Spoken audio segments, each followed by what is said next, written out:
Hello viewers, আসসালামু আলাইকুম। ঘরে থাকা মশলা দিয়ে রেস্টুরেন্টের স্বাদের নেহারি কিভাবে রান্না করবেন তার একটি রেসিপি নিয়ে আসছি।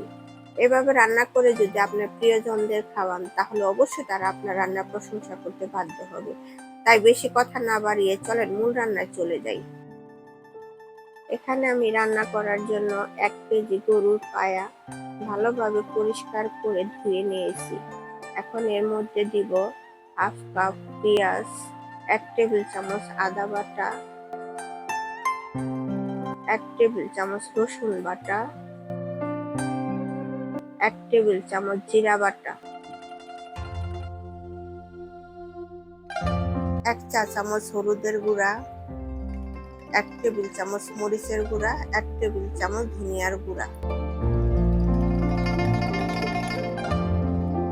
2টা তেজপাতা মাঝখান থেকে ছিঁড়ে দিয়েছি, 3টা দারচিনি মিডিয়াম সাইজের, 5-6টা এলাচ।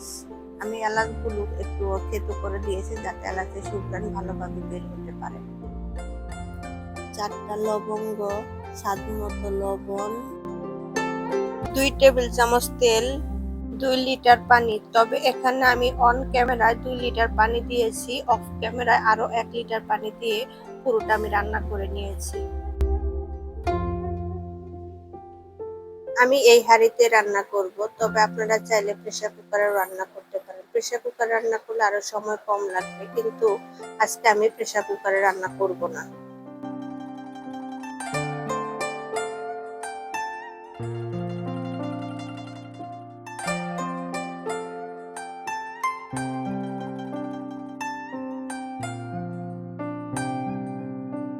আমি 4 ঘন্টার সময় রান্না করে নিয়েছি।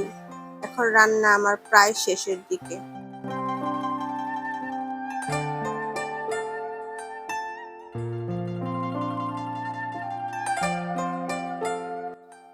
নেহারির ঝোল একটু ঘন করার জন্য 2 পিস পাউরুটি অল্প পরিমাণে পানি দিয়ে ব্লেন্ডার করে নিয়েছি।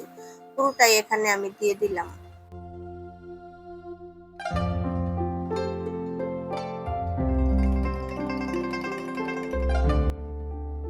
ভালোভাবে নেড়ে মিশিয়ে নিতে হবে।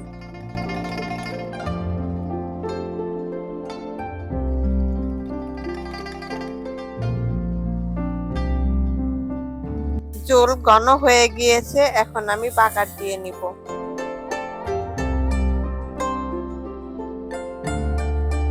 বাগার দেওয়ার জন্য চুলায় প্যান বসিয়ে 1/3 কাপ তেল দিয়ে এর মধ্যে 2টা বড় সাইজের পেঁয়াজ দিয়ে দিলাম। পেঁয়াজ বাদামি করে ভেজে নিব।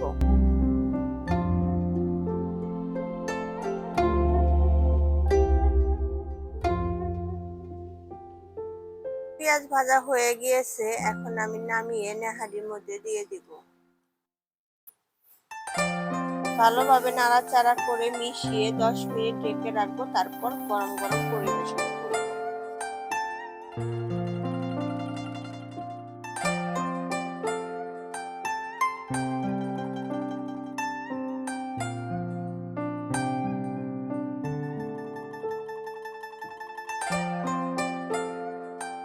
এরকম নতুন নতুন রান্নার ভিডিও যদি আপনারা পেতে চান তাহলে অবশ্যই আমার চ্যানেলটি সাবস্ক্রাইব করবেন এবং পাশে থাকা বেল আইকনটি ক্লিক করবেন, যাতে আমার সকল ভিডিও নোটিফিকেশন সবার আগে আপনার কাছে পৌঁছে যায়।